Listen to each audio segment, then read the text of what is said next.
Hello, I'm the Dark Master, and welcome back to the Kirby Right Back at Ya Retrospective! In today's installment of the Retrospective, we shall be covering episode 78, Right-Handed Robot, or as it's known in the Japanese original, Launching Escargoon Robo!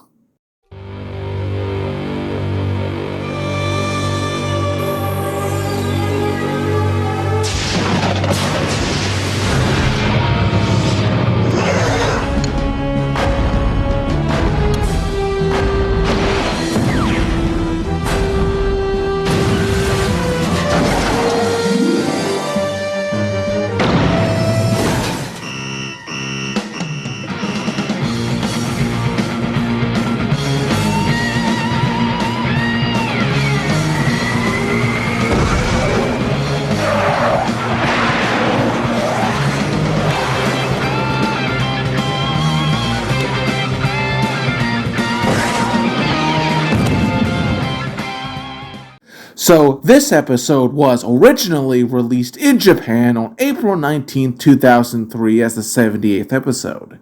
The English dub, done by the notoriously infamous 4Kids, was released in North America on October 30th, 2004, also as the 78th episode.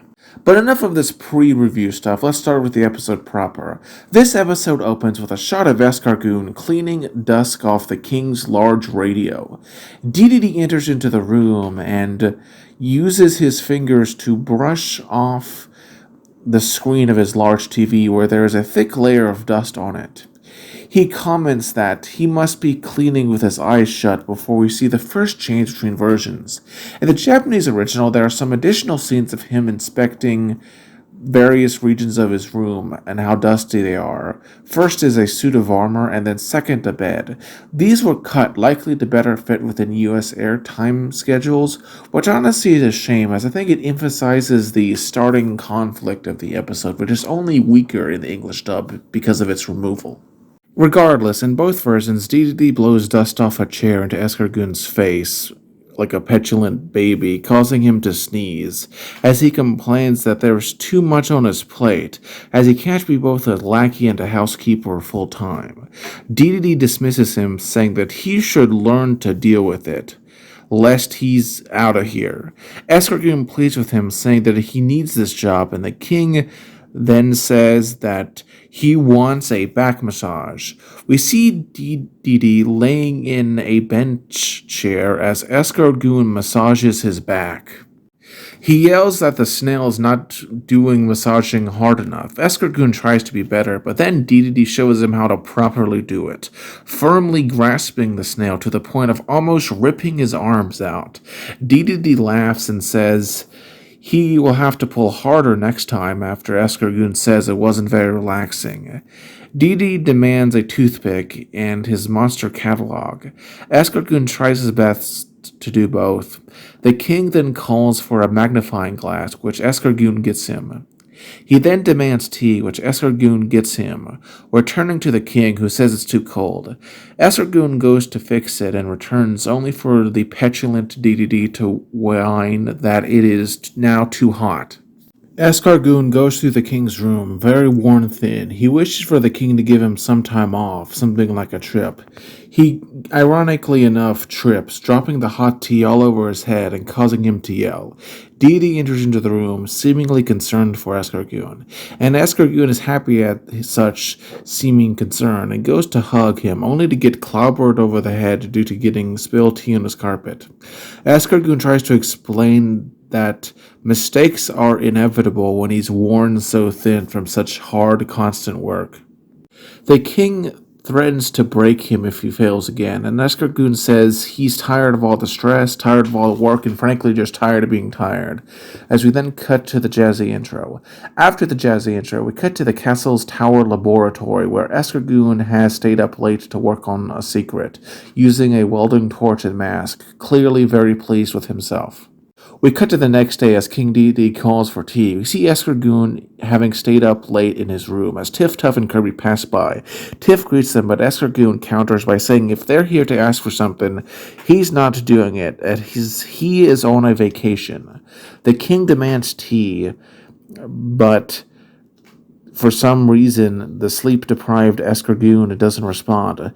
Tuff asks if he's going to get the tea, and Escargoon says not anymore. Tiff warns him he'll get fired, but Escargoon says that she shouldn't worry and laughs maniacally. Tiff comments that he must have lost it as Dedede yells for tea even more angrily. Tiff acknowledges this anger as her brother says he should listen, but Escargoon explains that he'll be staying here as his stand-in does all the king's desires, much to the shock of the kids as we see the character of the week / monster of the week show up.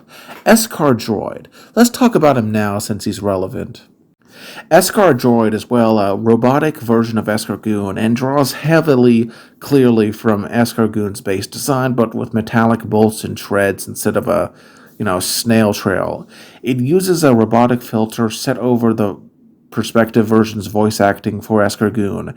In the Japanese original, this is Kenichi Ogata, more well known for voicing Genma Saton from Kana 1/2, though there is a third form that we'll discuss later as to avoid spoilers that is voiced by Naoki Tatsuta, a voice actor most well known for voicing Oolong from Dragon Ball. Both do a good job conveying the sense of an automaton.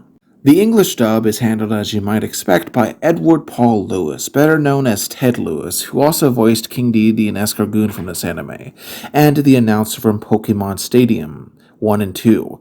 Overall, this is a really fun, if flat, character that is also a reference to the 1931 film Frankenstein, which itself was an adaptation of the 1818 novel by Mary Shellington, who effectively birthed the science fiction genre in literature. Though I have to admit, it draws more from the movie adaptation than the original book, but then again, that's often the case with these illusions. Tiff is horrified as we then see Dedede yelling angrily at Escargoon for his tea. Escar Droid shows up with it. The king says it's about time and drinks it and is shocked to say it's perfect. The machine thanks him and the king demands a toothpick, only to get it instantly. He then asks for the monster manual, which he also then gets almost instantly, and then the magnifying glass to better read, and he gets it, almost immediately. Getting a bit suspicious, he asks for his fan, but then he grabs it, leaping into the air and hitting Escar Droid over the head. The robot, of course, feels nothing. The king, thinking that the fan is defective, hits himself a few times. Somehow the paper fan hurts himself, I don't know. But Tiff and Tuff mock him from the outside as the king stupidly thinks that it must be Escargoon, as Escargoon explains that he's using his head to save his scalp to the two children. Dedede demands his massage, and Escar Droid agrees, and it is here where we see an error, specifically in the Japanese original, as Escar Droid speaks yes sir in Escargoon's voice with no robotic filter. Luckily, 4Kids for once actually fixed this in the English dub, though, if I'm being honest, it wasn't that big of an issue. Escar Droid lifts Dedede like a sack of potatoes and starts doing the massage. Escar Droid does a decent job, but the king arrogantly tells him to go hard, causing the machine to slam him down with so much force it breaks the chair. Dedede, enraged, starts pummeling the robot, which of course, as anyone who's ever punched metal knows, only ends up hurting himself. He falls to his back in pain. The machine carefully wraps bandages on his hands, and the king, finally realizing it's not Escargoon, backs away from the machine, utterly horrified at it. We hear Escargoon and the others laugh at the king, who demands an explanation, greatly angered that this is some sort of prank. Escargoon explains that it'll help them both, as Escargoon will follow his every command. Despite this opportunity to ease both of them, Dedede, after thinking for a bit, decides to order the machine to slug the snail. It does so, pushing Escargoon to the ground. Dedede then orders it to karate him in the head, causing the poor guy to fall down yet again. Dedede enthusiastically then orders it to attack Kirby, which it does so. Kirby flees it, though it does manage to hit him, and Tiff is horrified while Tuff tells him to run before Escar Droid bats him out of the room through the doors. Kirby flees by Escar Droid, who bumps into a wall and follows after him down the hall. Escargoon is upset as it's meant to be a kind/non-violent type entity, but the king tells them to clean Kirby's clock.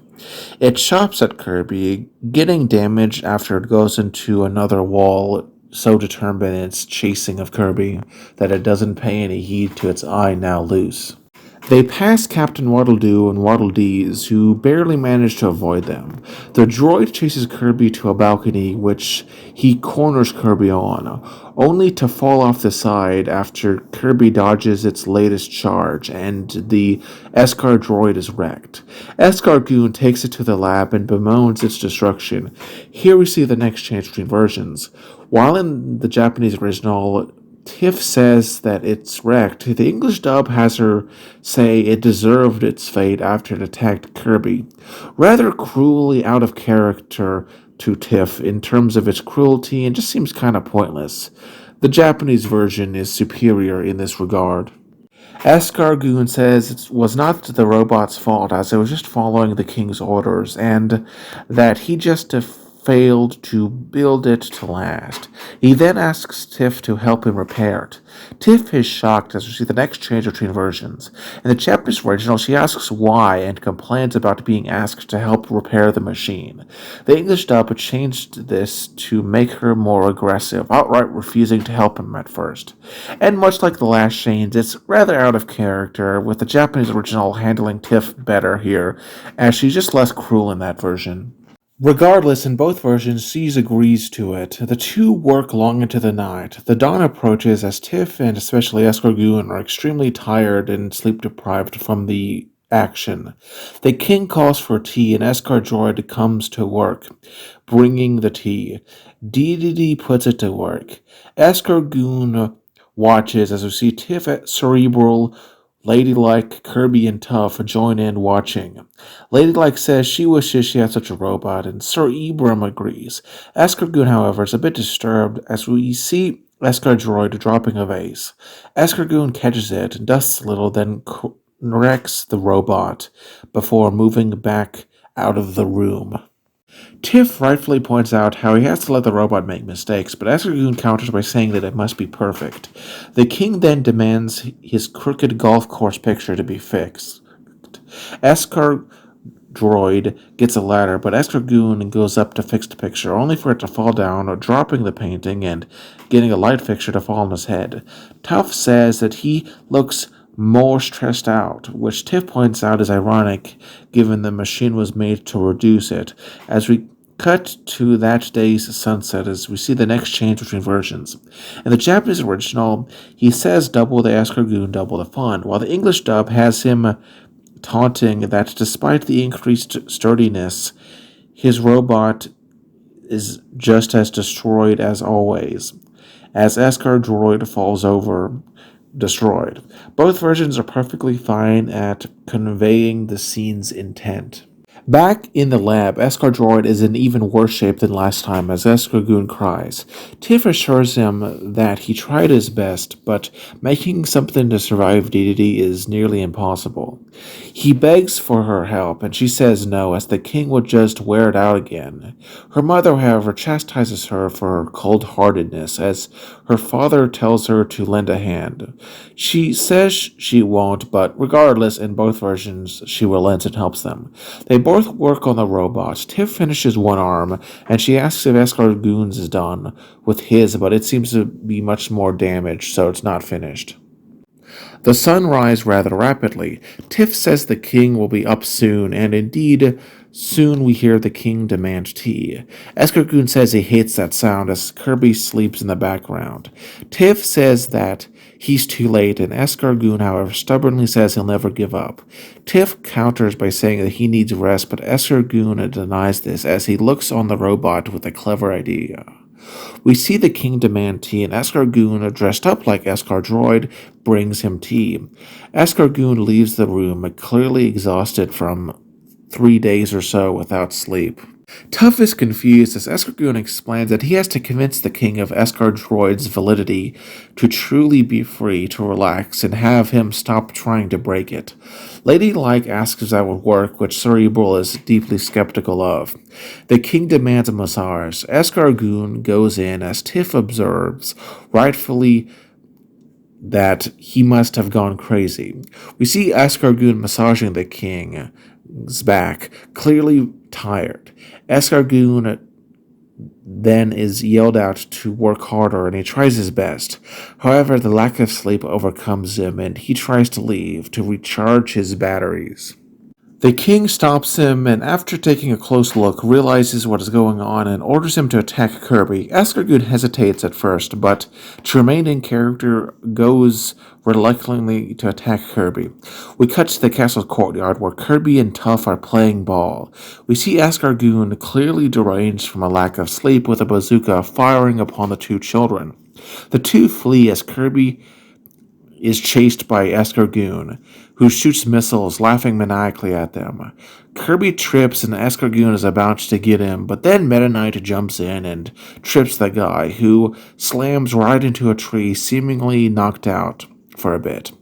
We cut to the lab, but Tiff is appalled, as is her brother, saying that it was monstrous for him to do this.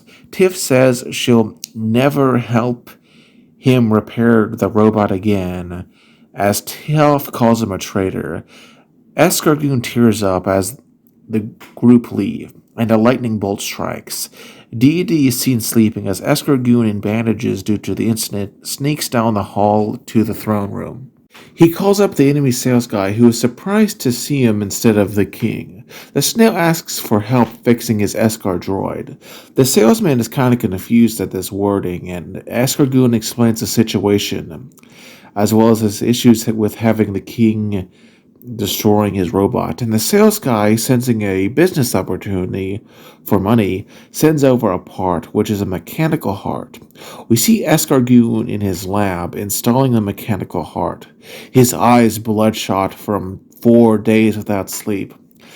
Pushing a lever, it raises the lightning rod, which is then struck by lightning, awakening the Escar droid, which is rebuilt, brand new, but it has two ominous buttons, one green, the other red. Ooh. Escargoon, eyes blood red, is pleased and hugs this iteration of the machine. The two go down the hall in the morning as we see the king sleeping in his throne and is awakened by the two arriving. Escargoon introduces the new and improved Escar droid. Deity is skeptical as Escargoon says to give it an order to find out. King Deity challenges Escargoon to make a 10-course meal in less than a minute. It speeds off to do so as we see the next two changes between versions. In the Japanese original, Escar Droid hums, saying, Robo Escargoon 2, 1 minute cooking, which is an allusion to the events of episode 57, A Half-Baked Battle, which I've reviewed before, so check that out if you want to learn more. The scene in the Japanese original also had an arrangement of the credits theme from Kirby Superstar, which I've reviewed before if you'd want to learn more too. 4Kids, due to their incompetence, didn't get the rights to air the music, despite that normally coming pre-packaged with airing rights. So it had to be removed, which is a darn shame. In either version, the king is impressed and digs in, complimenting the robot's cooking ability. Escargoon says it can cook quicker than even he can eat. Deity, annoys at this, tells Escar Droid to hit the mouthy minion, but the droid refuses, saying he's programmed not for violence, and then massages the tyrant's back. Deity compliments his repairs as we see the enemy sales guy seems to have been listening in the whole time and says he had help The king demands to know why he called, and the enemy sales guy says it was to collect payment on the part, which is said to be a 90 trillion gig sensitivity chip, which is huge. The king demands an explanation. The enemy sales guy explains, but it is too technical for Deity the dumb bird to understand, and the enemy sales guy simplifies it, just saying that he will have fun with the green button, which will deactivate the chip, turning him into a motionless monster.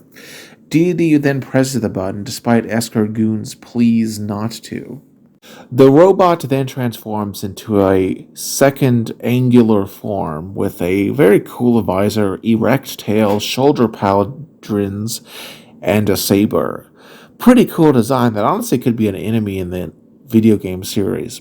The enemy sales guy explains that it is a fighting droid now, and to show its prowess, it slices a table in half.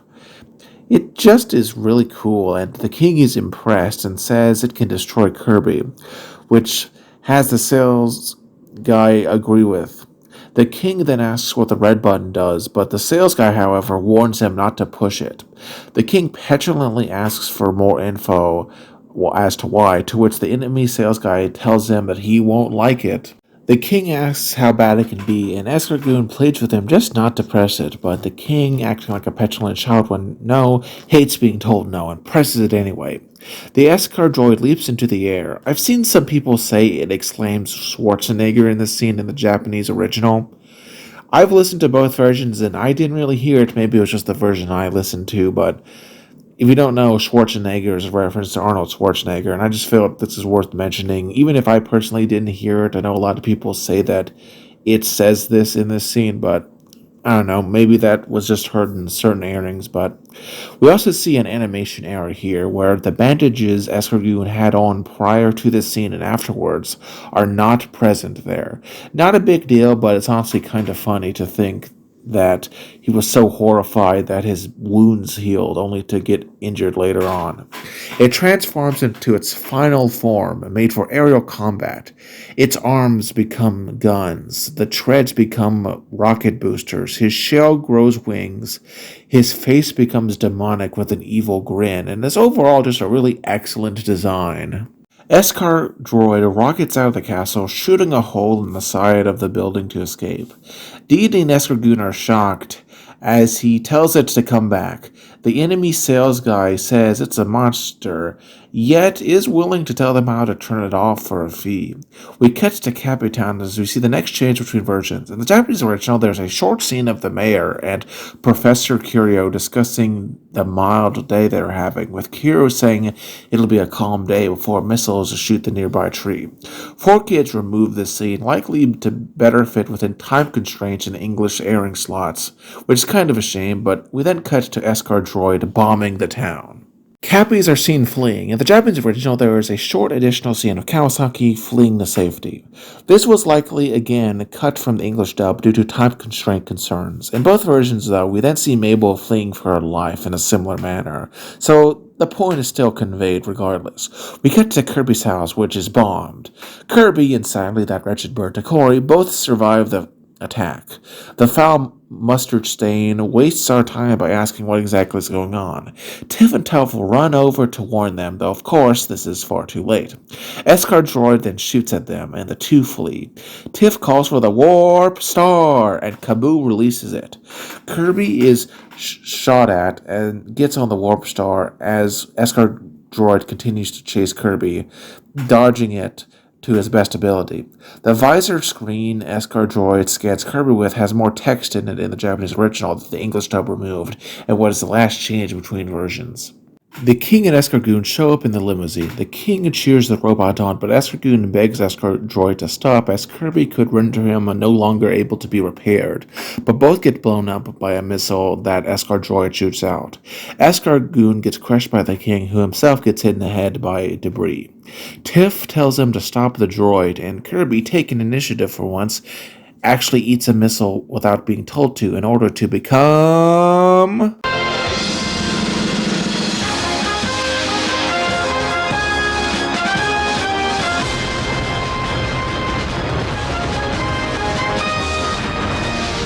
Ah, Bomb Kirby. Now, this is its third appearance. Previously seen in episode 51, Kirby Takes the Cake, and episode 57, A Half-Baked Battle, which I mentioned earlier. And I went into way more detail in those two episode reviews, so check that out if you'd like to learn more. But to keep it brief and thus reduce repetition, I would say that it made its way into the anime perfectly well. Resuming with the plot, Escar Droid shoots missiles at Kirby, who counters with bombs of his own. Escargoon plays with Kirby to go easy, but Tiff cheers on the droid's death. Escar Droid shoots a missile at Kirby, who dodges it, leading to the missile almost hitting the robot as it follows after Kirby. The two fly around, and the missile from earlier comes up behind the Escar droid as it too is chasing Kirby. The droid looks back but is unable to change course as Kirby throws a big bomb at it, boxing it in between the bomb and the missile, and explodes Escar droid, defeating it for good. Escargoon is saddened, and while Kirby falls to the ground okay, Tiv and Tuff, are happy as always. Alas, not all is well, as Escargoon picks up the only surviving part of Escar Droid, one of his metallic facial hair pieces. He breaks down crying. Tiff says it was such a waste, but the sociopathic king says that it deserved to be destroyed. Tiff says he's more heartless than the robot, and honestly I agree with that, given he's the source of this whole issue in the first place. Before this can go further, Escargoon falls asleep, likely due to the sleep deprivation, as does Kirby, and the episode ends with them both sleeping like babies. Now let us discuss the positives, negatives, and my final thoughts on this episode now that we've finished discussing the plot of it. So, starting with the positives, I have to say I found Escargoon to be really well done in this episode's plot. You really feel for the guy, especially if you've ever had a very hard job that is underappreciated due to a bad or abusive boss. His desire for Escar droids to be perfect speaks of a level of dedication to the craft that I'm sure many artists and creators can really attest to. It could also serve as a commentary on how automation, despite its promises, could very well make life worse, not necessarily better. The King is honestly amazing stand-in for, as I stated before, shitty bosses that I'm sure we've all had to deal with. Bomb Kirby was neat, if a bit of a short role in the episode as well. I always like seeing cop abilities. Escar Droid was pretty good, if a bit flat in the episode. His constant destruction was rather sad. It was honestly just trying to do its job, and it's a shame that DD didn't recognize for what its usefulness could be. It really is like the Frankenstein monster, a tragic creature doomed by forces beyond its control. The ending, while it never made me nearly as teary-eyed, it's deeply reminiscent of episode 15, Kirby's Pet Peeve, if not so, emotionally saddening. Now let us go on to the negatives, which sadly this episode does have a few. Let us start with ones that others have that I personally do not. First, a lot of people point out how the king has Waddle Dees to do work, therefore there would be no reason for him to work Escargoon so hard. I would say it's really not that out of character or really poorly written, as DDD could very easily focus his ire on Escargoon for petty reasons. I mean, we've seen this all happen before, where a boss will press one employee for no reason harder than others, for whatever reason. So I don't really think that's very out of character or inconsistent with the world building of the setting. No, for me, there are a few actual issues this episode have. Which number 4? First, there are the animation errors, which aren't that big of a deal, but are negative. Secondly, there was the removal of certain scenes, which I think neutered the episode a little. 3, the episode's ending is a little rushed. I mean, Escar Droid's second form doesn't really do much. I think it would have been better if it spent more time in that form attacking Kirby before being transformed into its final form by DDD when it seemed that he was losing. And honestly, it just seemed a bit rushed. Lastly, Tiff comes off as rather meaner than normal. Like, sure, after Escargoon attacks Kirby, I could understand her being very upset at Escargoon, but prior to that, there was really no reason for her to be so mean in certain cases. But yeah, just kind of comes off as odd. Regardless of those flaws, for my overall thoughts, I thought this episode was solid. Sure, it's not the best, but a solid, okay adventure that's relatively self contained. I don't think you should necessarily skip it if you're binging the series, though I admit it's not a must watch. A solid silver, you could say. Anyway, I'm the Dark Master, and if you liked this video, you liked it, but if you loved it, consider subscribing and sharing it around. Join me next time on the Kirby Right Back at Ya Retrospective! Have a wonderful day.